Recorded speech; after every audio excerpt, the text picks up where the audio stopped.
Hello everybody and welcome back to Rev Left Radio. On today's episode, I have on Tunde and Nicholas from the Black Alliance for Peace to talk about AFRICOM. The Black Alliance for Peace recently in October did their monthly Shutdown AFRICOM movement where they put a lot of energy and time and resources into trying to educate people about what AFRICOM is, what its consequences are, not only for the African continent itself, but for the world and for U.S. imperialism and U.S. hegemony more broadly.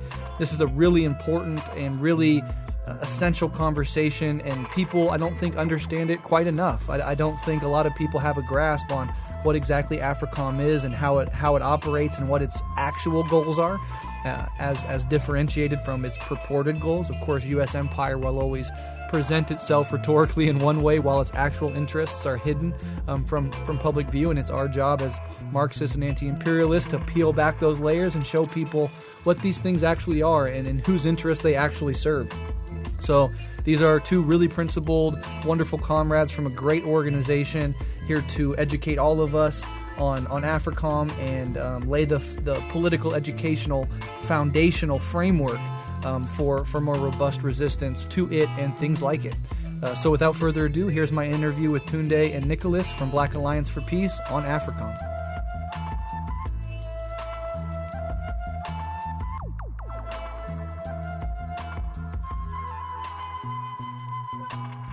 Hello, my name is Nicholas Richard-Thompson. I am the Midwest Regional Organizer for the Black Alliance for Peace. And my name is Tunde Osazua. I am the coordinator of the Black Alliance for Peace's U.S. out of Africa network and a member of the Africa team for BAP as well. Beautiful. Well, it's an honor to have you both on today, and we'll be discussing throughout this conversation AFRICOM and kind of doing an analysis of that formation and what it means for the world and what it means for U.S. imperialism, etc. But first and foremost, can you tell us a bit more about the Black Alliance for Peace, its overall goals, and its month of action against AFRICOM? Yeah, sure. I can start with that and then have Tunde pick up anything if I miss out. But essentially, the mission of the Black Alliance for Peace is pretty simple. We aim to recapture, redevelop the historic anti-war and anti-imperialist and pro-peace positions of the Black radical movement. And we do this through educational activities, organizing, and movement support of our membership organizations and our solidarity network. And we do this to oppose like both domestic militarization of our communities and state repression, but also the policy, the foreign policy of the United States of destabilization, subversion, and, opposing that permanent war agenda. So our mission is really focused on, all African people, both on the continent and those off of it and, all the diaspora. Definitely. And I'll just add that BAP is a network of radical Black internationalist organizations and activists and organizers that are committed to ending the over 500-year war waged against Black and other oppressed and colonized people in the U.S. and globally, like Nick kind of already spoke to. And so, we're situated at the center of the system being here in the U.S. And, we're committed to building, I think, like Nick already said, the anti-war and anti-imperialist movement in the U.S., ending all U.S. wars and closing all U.S. military bases. We recently closed out our month of action against AFRICOM, which is a month-long mobilization effort each October in support of the U.S. Out of Africa Shutdown AFRICOM campaign to raise the public's awareness about U.S. military existence in Africa and how the presence of U.S. forces exacerbates violence and instability throughout the continent. So, that month really consisted of teach-ins, different actions, webinars, banner drops and other forms of activity, not just here in the U.S., but, on the African continent and elsewhere around the globe, all aimed at, implementing the necessary popular education and building on our general opposition to U.S. global militarization. Yeah, beautiful. And I'm a big fan of the work that BAP does. And, hats off to all the comrades that work with that organization and within that organization. It's really, really essential stuff. So let's go ahead and get into the topic at hand, which is AFRICOM. And I think the best way to perhaps start this conversation is maybe remind our listeners, maybe there's some listeners out there that don't even know what it is, just kind of what AFRICOM is, when it was established, and what its sort of main goals are. Yeah, sure. I will begin with that and have Tunde pick up anything I leave out. But so AFRICOM has its purported purposes, as a lot of, United States military operations does. And then it has its actual operations that I would say are much more accurate of what AFRICOM is intending to do. So AFRICOM came into existence under the Bush administration, but was proliferated by the Obama administration. And it's a part of a larger command structure, the Permanent War Agenda. And it's one of 11 combatant commands managed by the Pentagon. And it operates out of 53 out of 54 African countries, the one being Egypt, that's oversaw by the Central Command and not AFRICOM.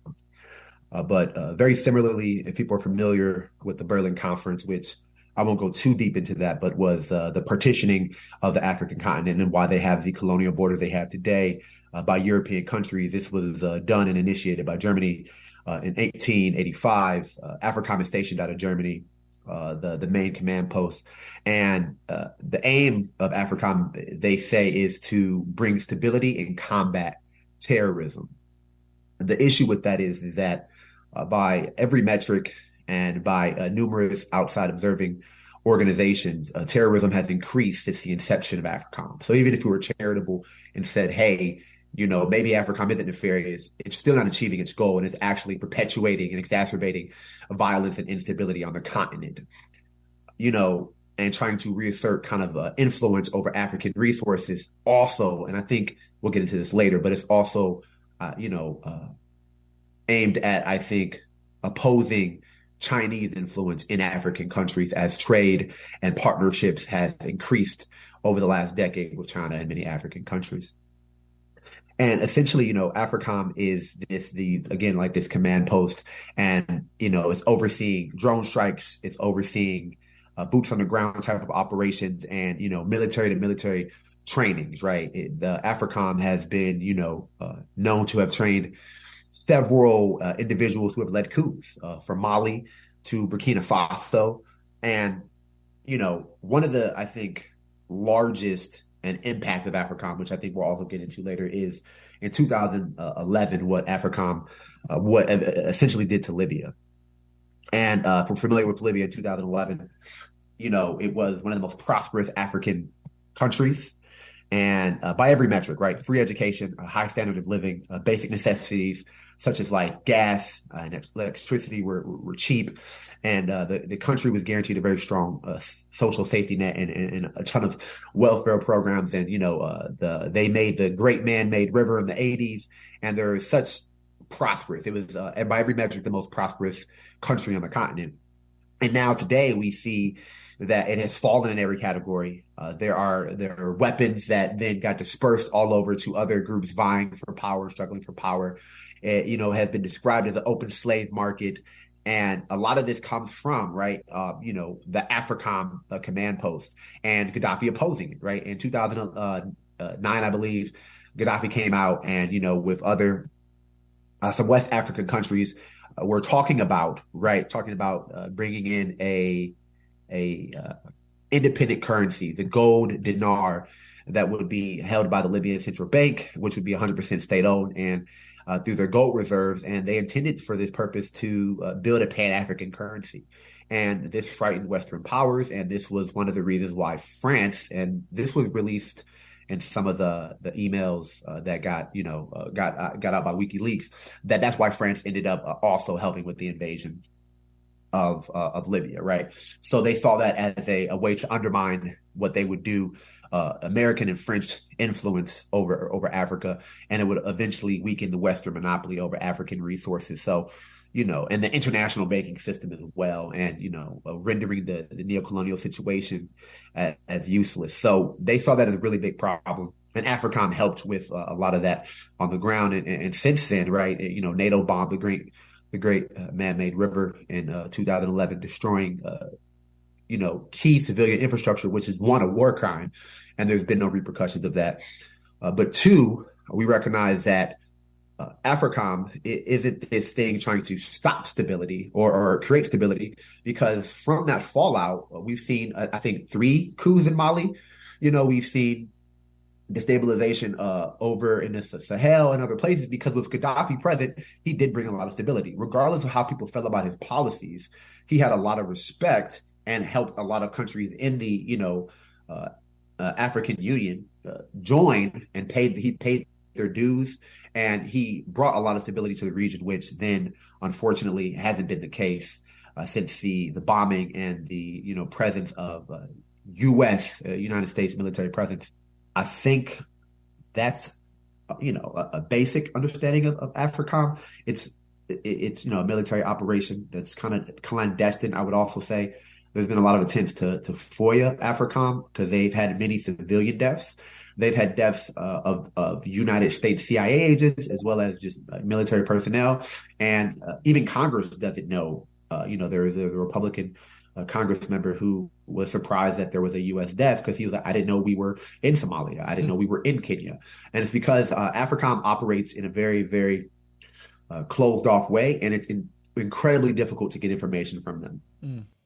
Absolutely. Yeah, Nick, I appreciated that. And that you started off talking about the purported versus actual goals. And I think that's always something to really make a distinction about when you're dealing with U.S. Empire and what it states as its goals and what it actually does. So, it's AFRICOM is created in part to help fight the quote unquote war on terror, as you said, to bring stability to the continent. And we all know, if you have any sort of even a cursory understanding of the history of U.S. empire, that at least over the last 100 years or so, the number one purveyor of terrorism, of destabilization, of violence, of conflict is the United States itself. So whenever it's presenting itself as the solution to those problems, you should be very, very skeptical, to say the least.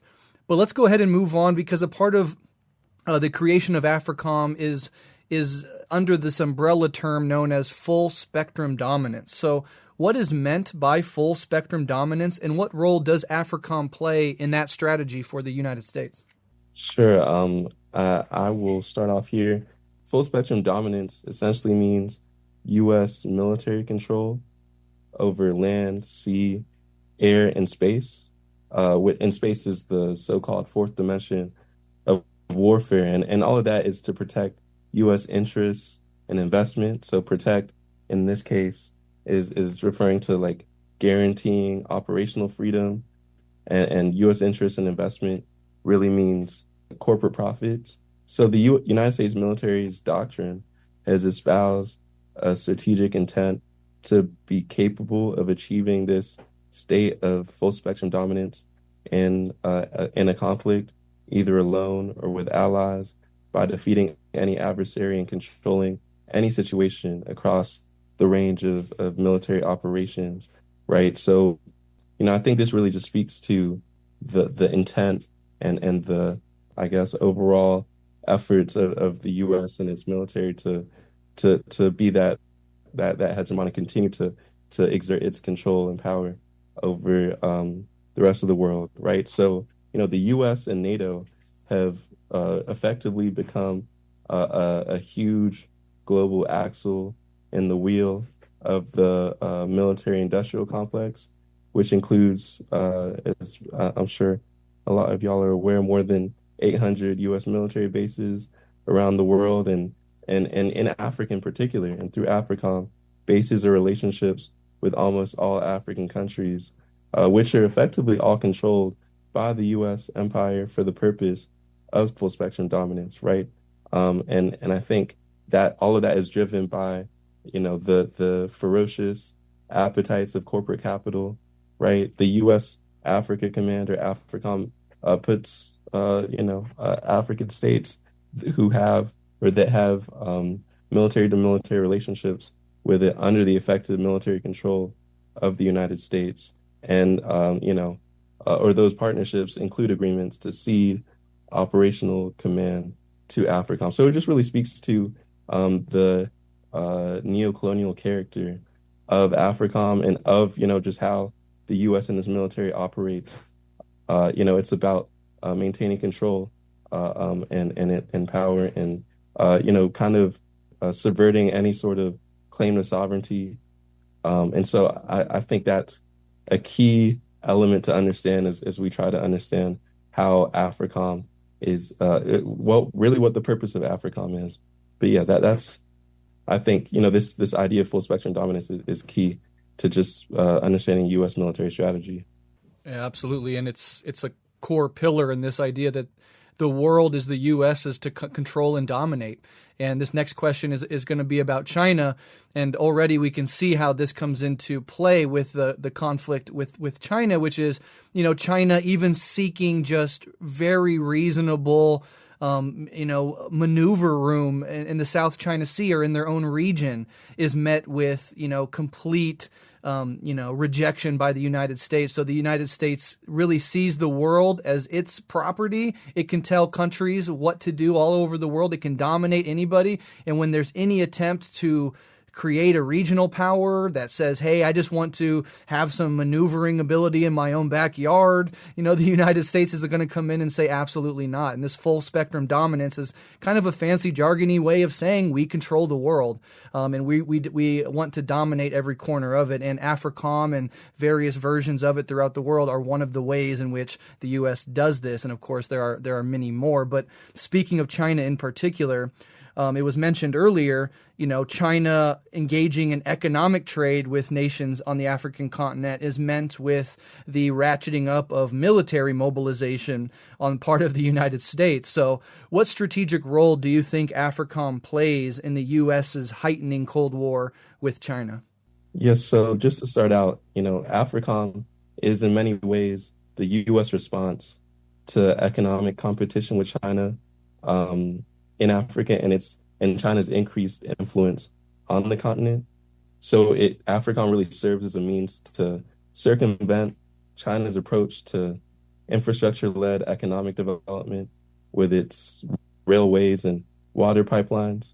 And, looking back to, that the time period in which AFRICOM was being established, China overtook the United States as the African continent's largest trading partner in 2008, 2009, destroying the West's monopoly over, export markets and investment finance. And that gap continues to widen. China's $208 billion trade with the African continent in 2019 dwarfed the United States $39 billion. And the response from the West to this development has been the military one, right? And that's what we are increasingly seeing with I guess, U.S. Empire, right? Like they're relying on military solutions in many ways to I guess, defeat their rivals.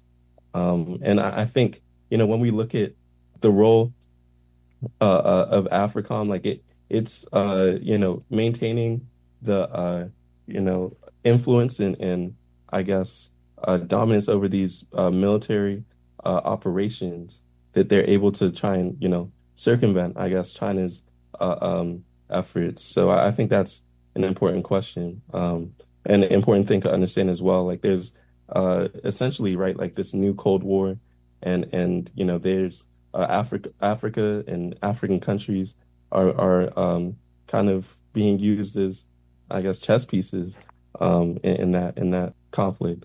And I would also add, it was a vice admiral of AFRICOM, verbatim said one of the goals of AFRICOM is also the controlling the free flowing resources about Africa. So you can see a contention right there that now trade is being done differently than previously, considering the relationships and of China and African countries.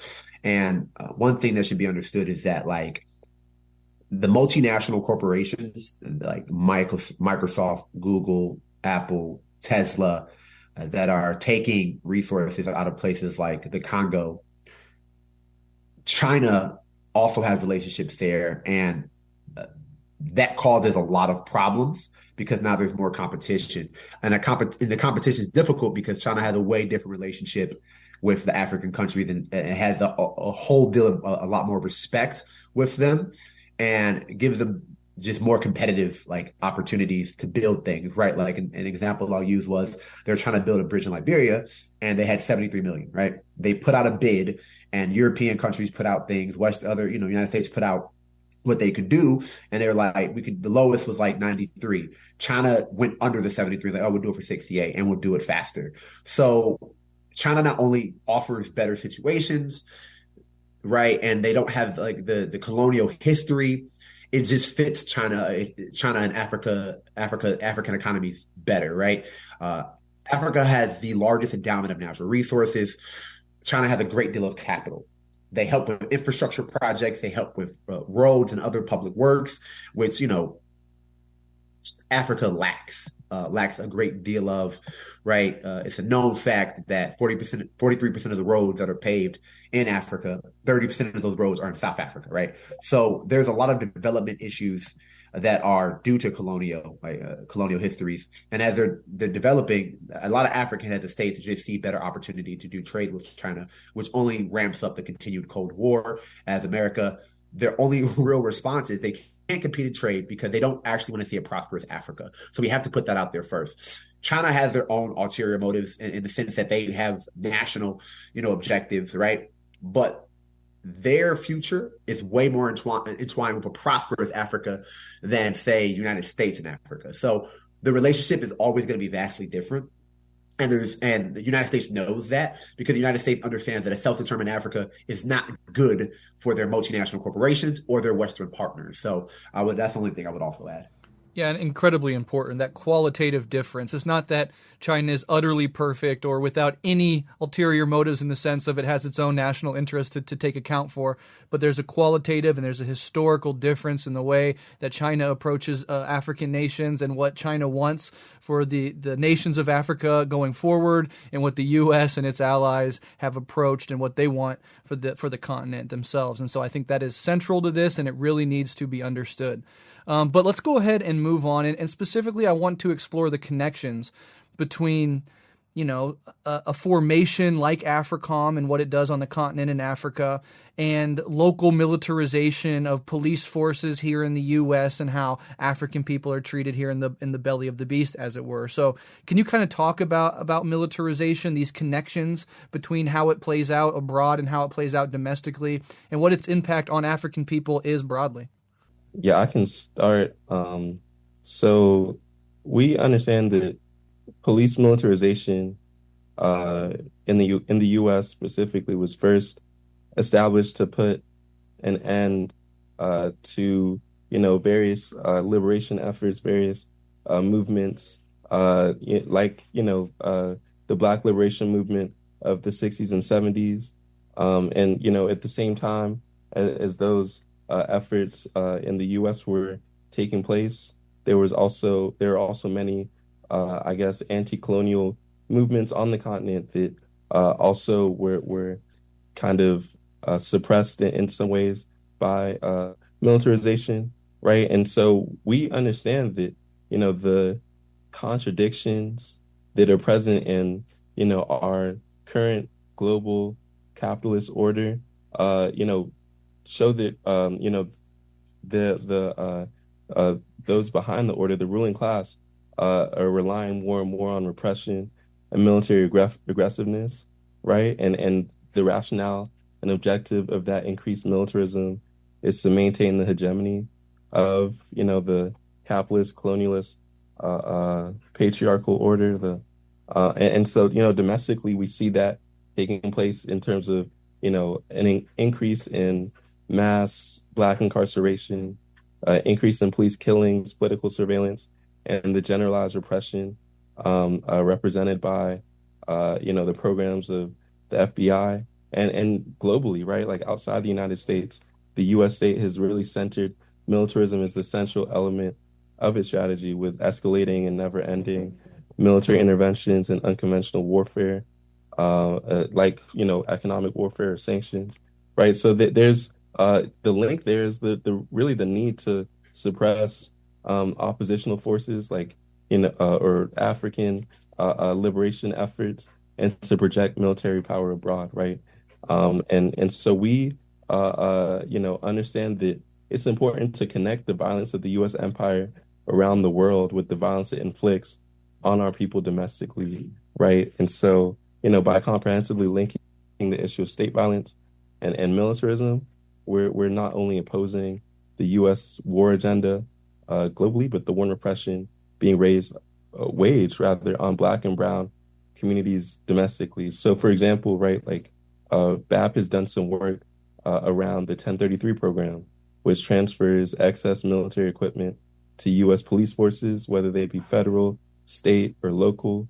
And this program has sent over $6 billion in military gear to police departments. And those police departments, may claim to fight the war on drugs or whatever. But that war on drugs was created to further control, colonize, incarcerate, and terrorize poor and working class African or Black people.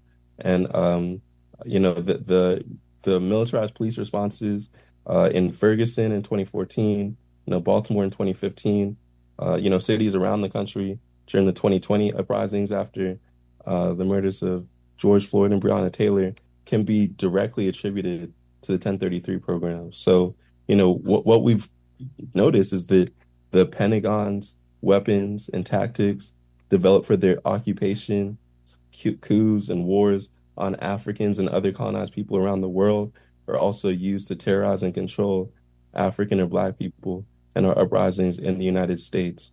And I think just to speak to another domestic example, right? Like in Atlanta, where I live, the Atlanta Police Foundation is in the process of trying to bulldoze a significant portion of the South River Forest, which is actually in DeKalb County. So,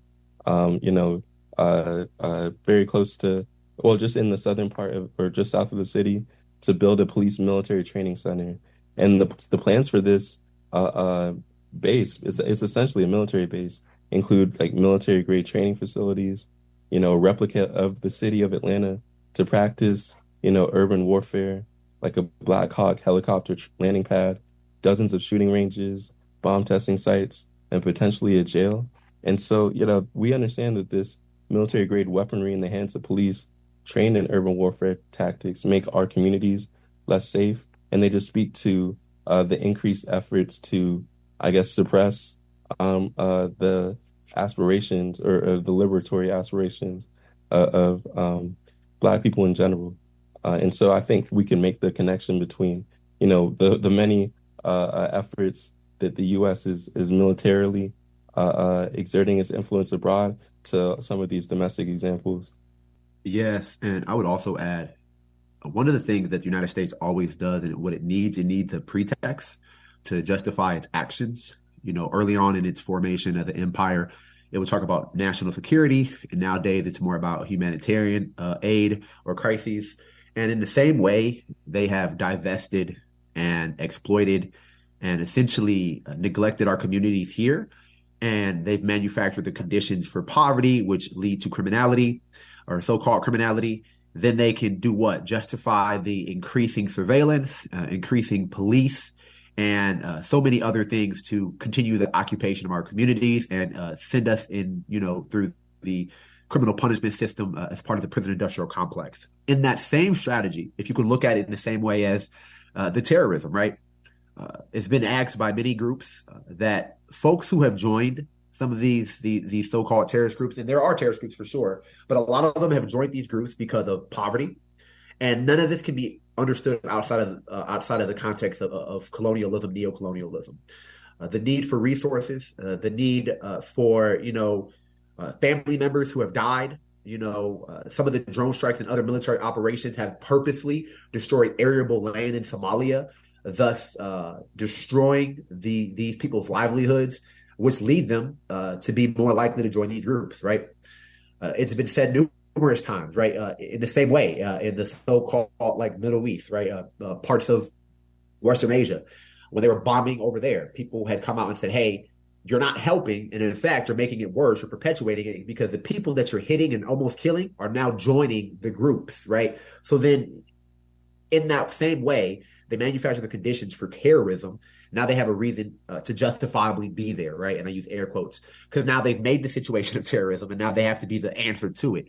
In the same way they send police to our neighborhoods to over police us, and in a militarized way through the 1033 program, right? Like we have to really put all that in context, right? There's no other military that spins what we do, not just in military, but police, right? I think I saw a statistic a couple years ago, and I still use it now when I do presentations on this, right? The big boogeyman of the United States are Iran, the DPRK, Venezuela, and Russia.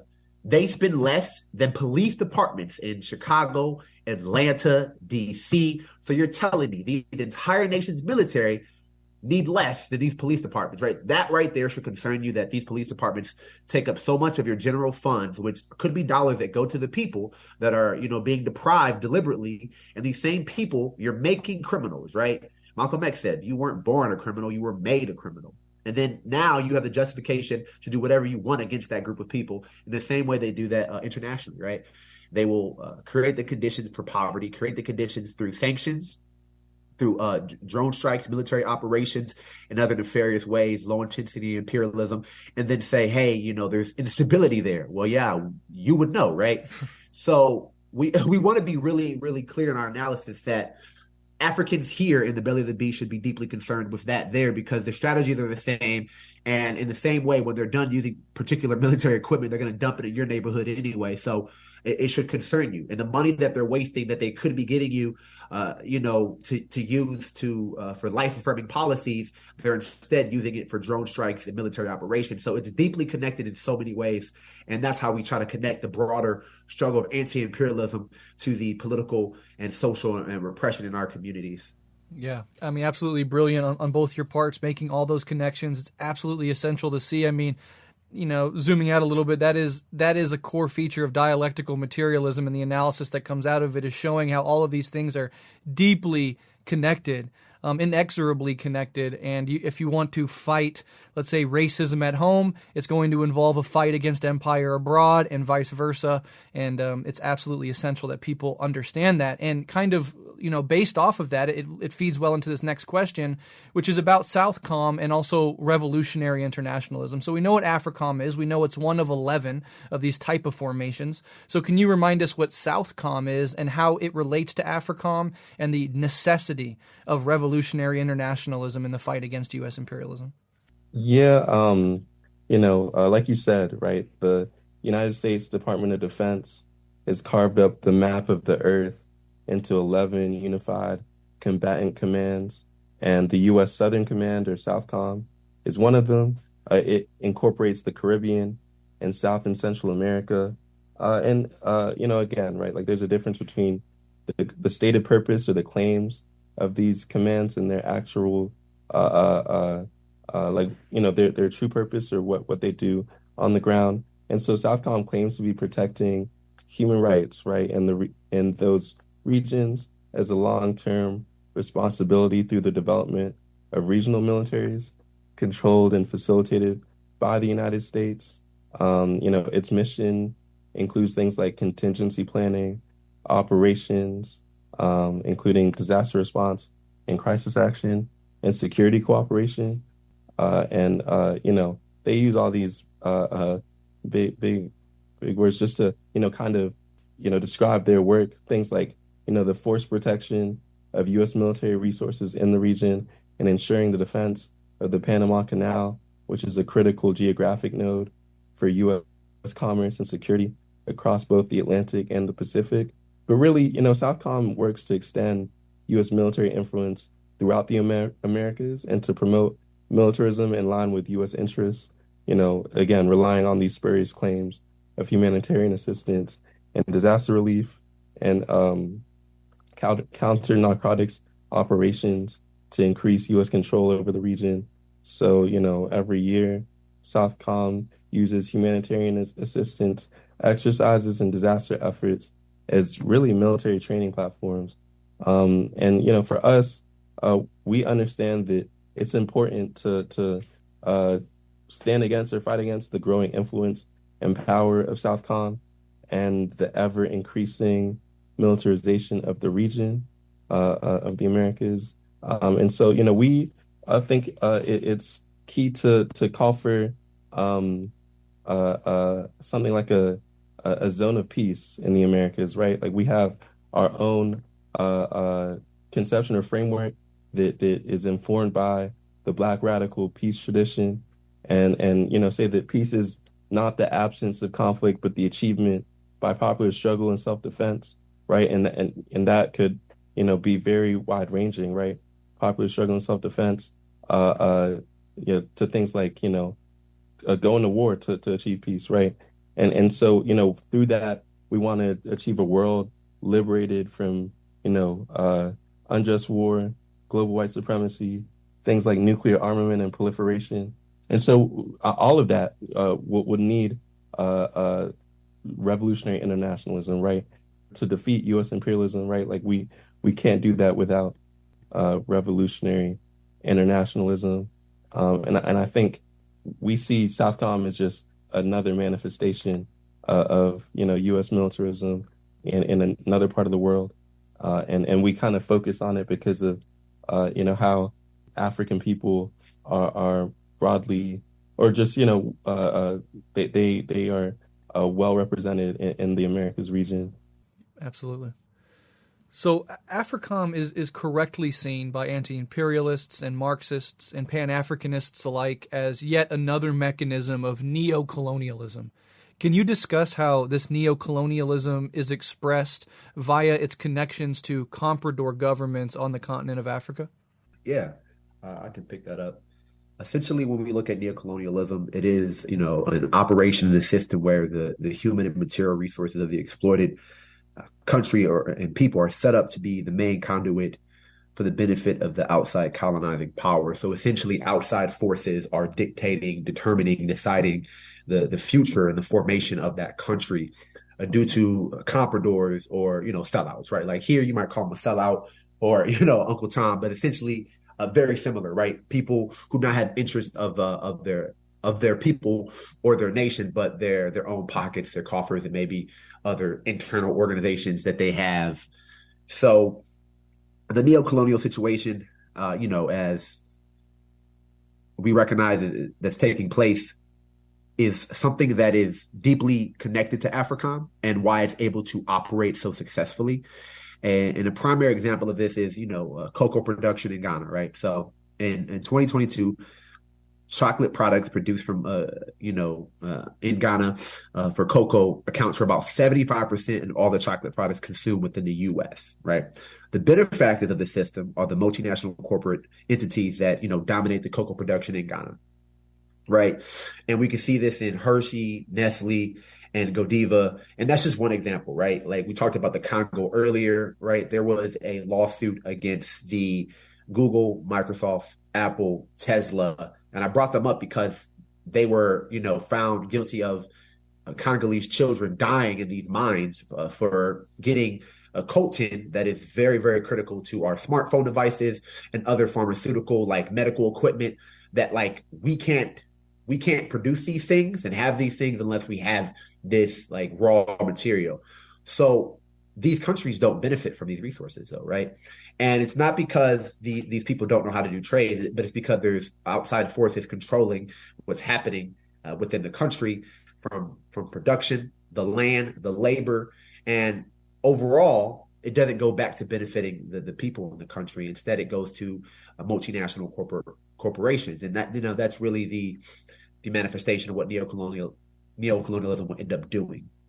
Definitely. And I'll just add quickly, with its over 800 military bases in more than 80 countries, the United States has carved up the entire world into military commands, right? And so AFRICOM, as a U.S. neocolonialist occupation force in Africa, shows that flag independence on the continent is very different from sovereignty, right? And so, AFRICOM has situated itself as a neocolonial occupying force using both hard and soft power to expand U.S. hegemony, and the so-called purveyors of truth and justice, the Congressional Black Caucus here in the U.S., right, have held no quantifying objection to the expansion of AFRICOM instead going along with the underlying subtext of protecting the free flow of natural resources from Africa to the global market, which I think Nick mentioned earlier. But the true neocolonial mission of AFRICOM is more sinister. And Vice Admiral Robert Mueller, one of the top officials at AFRICOM in 2010, wrote that AFRICOM's job is to protect American lives and promote American interests. Currently there's an AFRICOM presence in 53 out of the 54 countries on the African continent. The broad network of AFRICOM military bases in collusion with NATO nations like France and the United Kingdom illuminates the ways African governments' relationships with the West are developed through the surrender of sovereignty, right? So, AFRICOM's role in guaranteeing the free flow of resources includes U.S. interests in fostering water security. I think just to look at AFRICOM's mission statement, and they say in their mission statement that its purpose is to counter transnational threats and malign actors. But in the G5 Sahel countries, right, which is like West Africa, essentially, it's really all about the capture and maintenance of African resources and Western interests. In spite of heavy Western military presence and joint training operations between the French military, the U.S., and the local militaries, Africa's Sahel is no more stable than when the NATO-backed collapse of Libya took place in 2011, which Nick spoke to earlier. The G5 Sahel is rich in oil, and while U.S. dependency has declined, that's not the case for its NATO ally, France. And so, as members of NATO, the military presence of France and the U.S. in the Sahel is a reminder of the Western hegemonic bloc across the region. Yeah, well said. And just, America's interest, as they say, it's about our interest. America's interest is not only not in Africa's interest, broadly conceived, it is anathema to the nations of Africa and their interests, medium, short, and long term. But as we've said earlier, AFRICOM started about 14 years ago at that pivot point between the Bush and Obama administration. It was really mobilized and made more robust under Obama. So it's been in existence for 14 years, and we can look back and kind of see what the consequences of its existence in Africa has been. So can you highlight some of the consequences of AFRICOM in Africa over the past 14 years, including, we've mentioned, I think, drone wars and some coups. Can you just talk more about that? AFRICOM has just expanded the U.S. military footprint on the African continent. That took place largely during the Obama administration. Through military-to-military trainings, joint counterterrorism operations, foreign aid, and surreptitious methods that created dependence on AFRICOM for the defense needs of African states. So, the U.S. has 46 U.S. military bases and outposts spanning the continent, despite the fact that, they're not officially at war with any African countries, though I think you could, look at some of their military operations in places like Somalia and say differently. Most of those bases and outposts you can find on the Horn of Africa, and even, the Camp Lemonnier base in Djibouti, which is a small East African nation with a poverty rate of 79%. That base serves as the current home to AFRICOM in the Horn. And so, as AFRICOM's presence across the continent grows, terrorism grows as well, even though, AFRICOM is supposed to be curbing or fighting terrorism. I think, I mentioned Somalia just now, like the U.S.-backed overthrow of the Union of Islamic Courts in Somalia paved the way for a more militant group, al-Shabaab, to grow in rank and reach. And that's really just an example of how power vacuums caused by U.S. military intervention fortify the political will and strength of terrorist groups. And that's really what we've seen across the continent. And a 2019 report released by the Africa Center for Strategic Studies found that terrorist activity doubled from 2012 to 2018, and the number of countries experiencing attacks increased by 960% during that time period. And there was a tenfold increase in violent events, jumping from 288 incidents in 2009 to 3,050 incidents in 2018, right? And we can look at the various, I guess, instances from Boko Haram's growth in Nigeria to Al-Shabaab's territorial advancement across Somalia to the Daesh's reappearance in Libya. And so, by all metrics, the war on terror has been an abysmal failure in Africa, and the African people who are caught in the nexus of the catastrophic violence of terrorism and ensuing counterterrorism efforts, which include, the drone strikes that you mentioned just now. And so, that they're the ones that bear the weight of this failed war.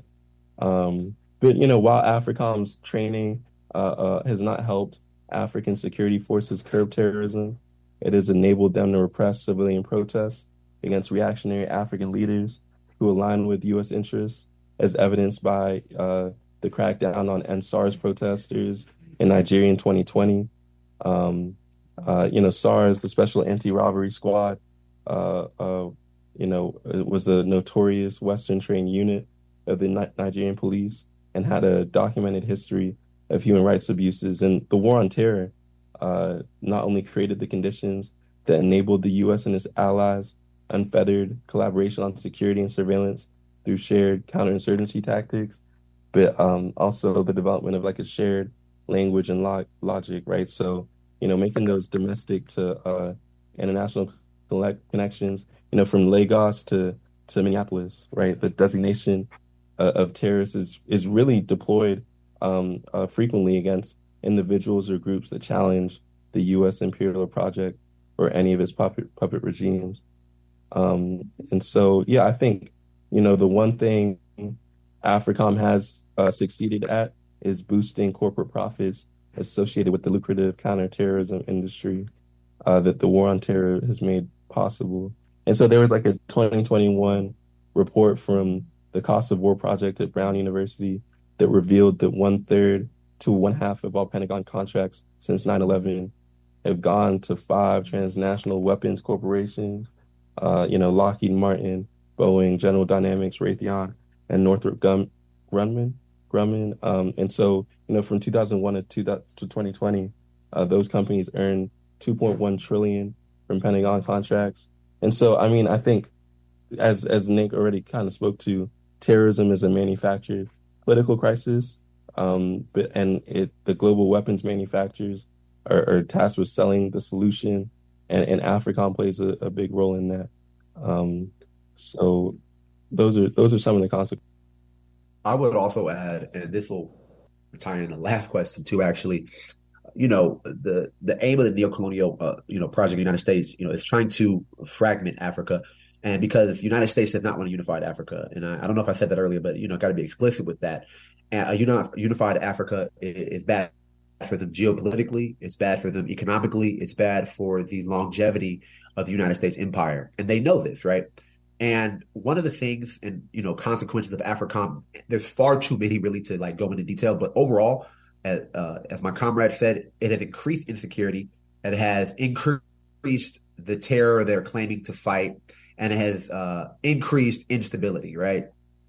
And all of this is coming through like their partnerships with some of these neocolonial leaders. And I think the example that was alluded to, right, like the proxy war waged in Somalia by Kenya, right? It's about to happen because the people don't know much about AFRICOM. And for example, I was in West Africa for about a month, and I got to go to Mali, Liberia, and I was in Ghana, and I was talking to some revolutionary groups, right? A revolutionary Pan-African group, in particular in Liberia, and we shared a lot of the same politics. They weren't familiar with AFRICOM, only vaguely. And when I broke down what it was, they immediately wanted to connect with BAP and find some way to struggle against it and begin political education, right? So a lot of the folks on the continent aren't familiar with it. So I think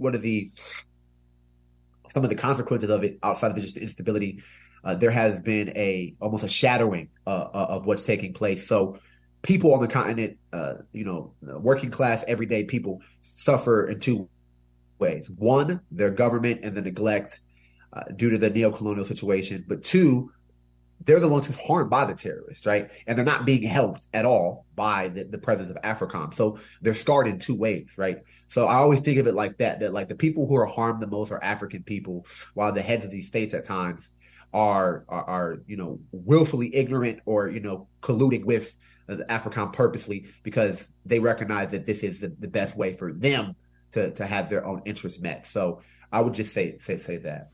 Yeah, an incredibly important point. And just like in summary, the United States and AFRICOM in particular produces and exacerbates conflict and terrorism because it is profitable. Peace is not profitable. Having prosperous, opportunity-filled, wealthy societies and nations throughout the African continent is not profitable to the military-industrial complex who disproportionately controls America's foreign policy and in whose profit the American government is constantly at service. And so I think, everything that both of you said there is so essential. And as Nicholas finished off by saying, it's African people that get hurt the most. They are not being protected or saved or bettered by the U.S.'s presence on the continent. It is in every way made worse. And so that leads into this last question, which is what should or does resistance to AFRICOM look like on the continent of Africa itself as well as beyond? And what is still needed, in your opinion? Well, I think resistance to AFRICOM should look like bottom-up popular struggles that target neocolonial leadership, that allow the U.S. and NATO to oppress our people, right? So in the U.S., for example, this leadership has consistently backed the white ruling class agenda of subversion and military intervention, from its support for the U.S. Africa Command to its failure to oppose the Department of Defense's 1033 program, responsible for transferring millions of dollars worth of military equipment to local police forces that are then deployed against poor and working class Black and brown communities. And so, on the continent, that it would look like opposing these heads of state that are allowing for these military-to-military relationships with the United States to take place. And so, I think what we have to be doing is movement building, right? Like, I think it will really take a mass movement to truly shut down AFRICOM and get the U.S. and NATO out of Africa. And so, that's the kind of work we're trying to do at the Black Alliance for Peace in the U.S. out of Africa Network, and our month of action in October was for that purpose as well, to support the development of the mass movement to oppose what we call the U.S., EU, NATO axis of domination. We think that it's crucial to join with other genuinely progressive and revolutionary forces throughout the world to, proclaim that proletarian internationalism or revolutionary internationalism and Pan-Africanism are the only real solutions to the monumental social and economic problems that are created by capitalism and imperialism. Yeah, absolutely, perfectly said. And of course, some of the foundational work of getting to that point is the political education. People can't fight what they don't understand. People can't join coalitions to fight what they don't fully understand or they can't see. And so, your organization is doing amazing work at letting people know this is what this formation is, this is what it does, this is the effects of its presence, and we have to unite to fight it, as we have to unite to fight U.S. imperialism, Western imperialism much more broadly. So thank you both so much for coming on. This has been absolutely an honor to host both of you. And again, I tip my hat to the Black Alliance for Peace and all the amazing work they do. What resources would you recommend for anyone wanting to learn more about what we've discussed today? And how might listeners directly help or contribute to all the great work that the comrades are doing over at the Black Alliance for Peace? Yeah, sure, I can answer that. And I would say if you would like to get involved and stay up to date with the campaign, we urge you to consider joining the U.S. Out of Africa Network. You can go to our website and join there, which is the driving force of the Black Alliance for Peace. Peace is U.S. For our U.S. Out of Africa and Shut Down AFRICOM campaign.